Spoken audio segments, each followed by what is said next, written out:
That's it. I can't take it anymore. We're leaving. Those were some of the first thoughts that went through my head those first few months, and even occasionally after 5 years of living abroad.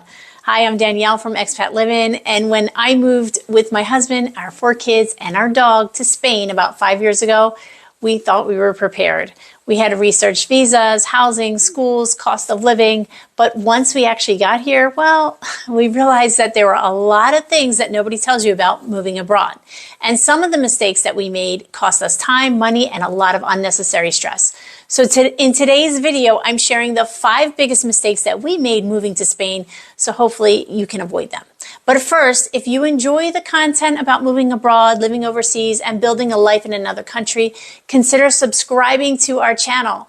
It's completely free to you. It helps our channel grow and helps more people discover Expat Livin. All right, let's talk about mistake number 1, and that's underestimating the NIE process. So one of the first big surprises for us was just how difficult the NIE process can be. Your NIE number is basically the identification number that you need for almost everything in Spain. So you need it to rent housing, open bank accounts, sign any kind of contracts, enroll your kids in school. Pretty much it's the function of everyday life. And what we didn't realize is that getting appointments can be harder than the paperwork itself.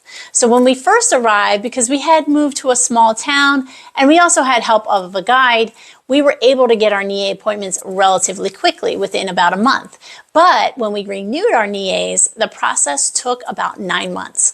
And a huge part of that wasn't the application process. It was simply trying to secure appointments for the NIE. So sometimes the appointment system opens up randomly, sometimes appointments disappear instantly, and sometimes you have to drive across the region because that's the only appointment that you can get.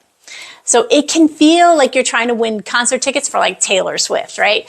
And with a family of 6, it's impossible to get appointments together because you can only secure 3 appointments at a time. So it is a bit insane. And this is exactly the kind of thing that a relocation expert or a guide can help you navigate because they know the systems, the paperwork, and the shortcuts.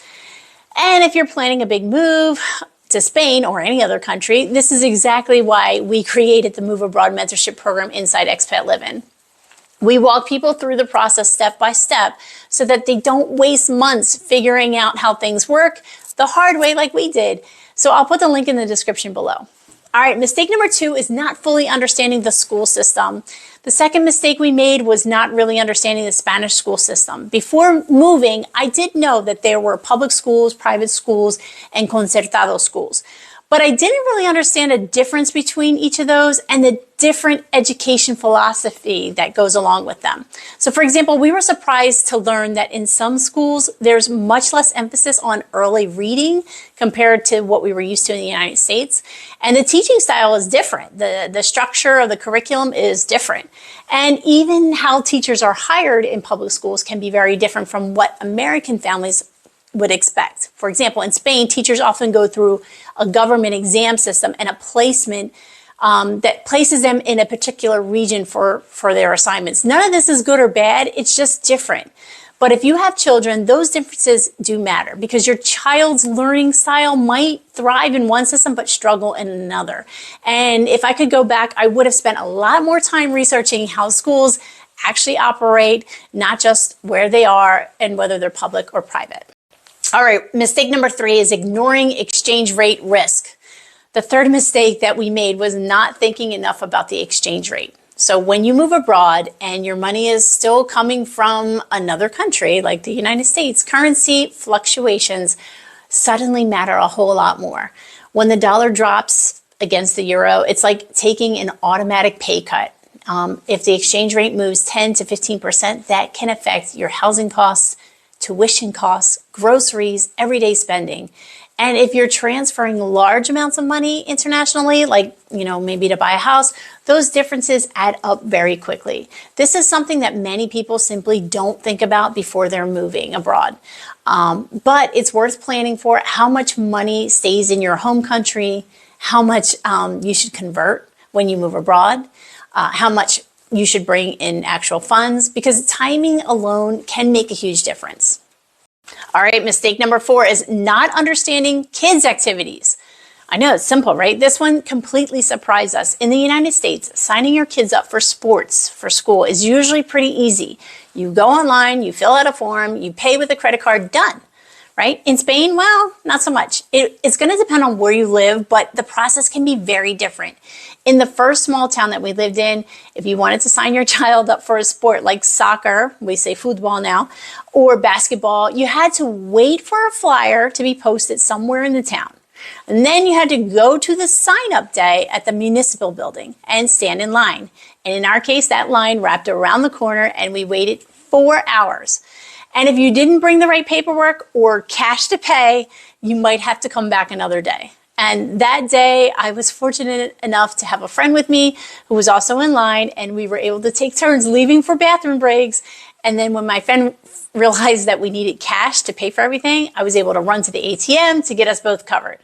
You know, so it's really a quite different system. And specifically with football, there's something called federation. I don't know if you've ever heard of it. I didn't. If your child wants to play on a club soccer or basketball or other team, they must be federated. And we had no idea what that meant. For our first year in Spain, our son joined a team. He went to practices, but he couldn't play in any of the games because he wasn't federated. And the process to become federated is quite involved. It's paperwork, medical exams, passport photos, parental forms, coordination through a club administrator, right? It almost felt like applying for a visa again, just to play a game. Eventually, we did figure it out, but it would have saved us a lot of frustration if we had understood the system earlier, or, you know, if we had access to someone at Expat Livin who could have advised us on the process and how to help. All right, mistake number 5 is not preparing for homesickness. Yes, this is something almost no one talks about enough. Moving abroad is exciting, but it can also be emotionally difficult. You leave behind your family, friends, familiar routines, your comfort zone. And even when you love your new life, and we absolutely do, there are moments when you feel lonely or homesick, and that's completely normal. Your kids might feel it too. Sometimes it takes 6 months to a year before a new country really starts to feel like home. And even then, like we are here 5 years, I still get homesick from time to time. On a particularly frustrating day, I think I wish I could just walk over to my sister's house for a cup of coffee or call my mom without having to wait for her to wake up in 6 hours, right? So if you are planning a move, give yourself some grace because adjusting emotionally is just as important as the visas or the paperwork. All right, I'm going to go ahead and give you a number 6 mistake, and that's not hiring a guide. Because if I'm being completely honest, the biggest mistake that we made was trying to figure all of this out ourselves. And don't get me wrong, you absolutely can do this, but it does take time, a lot of time, and often a lot of mistakes along the way. So truthfully, we did hire someone to help us when we landed in Spain, but we did everything else on our own. And if I had to do it all over again, I would have worked with someone to give us full guidance, someone who already navigated this process, so that we could have saved months of frustration, unnecessary stress, and quite a bit of money. All right, so that's exactly why we created Expat Livin and the Move Abroad Mentorship Program. Inside the mentorship program, we give you the tools to plan your own move abroad, but we also provide live one-on-one guidance to help people plan their move step by step. So if you have questions about visas or schools or housing, or settling into daily life, we help you with that. So if moving abroad is something that you're seriously considering, I highly recommend checking out the Move Abroad Mentorship Program. The link is below. And even with all the mistakes that we made, would we still move to Spain again? Absolutely. Life here is different, but it's incredible. And if moving abroad is something that you've been dreaming about, you absolutely can do it. Just make sure to prepare and learn from other people's mistakes, right? Learn from people who've done it already. And if you want guidance on planning your own move abroad, check us out at Expat Livin or the Move Abroad Mentorship Program inside.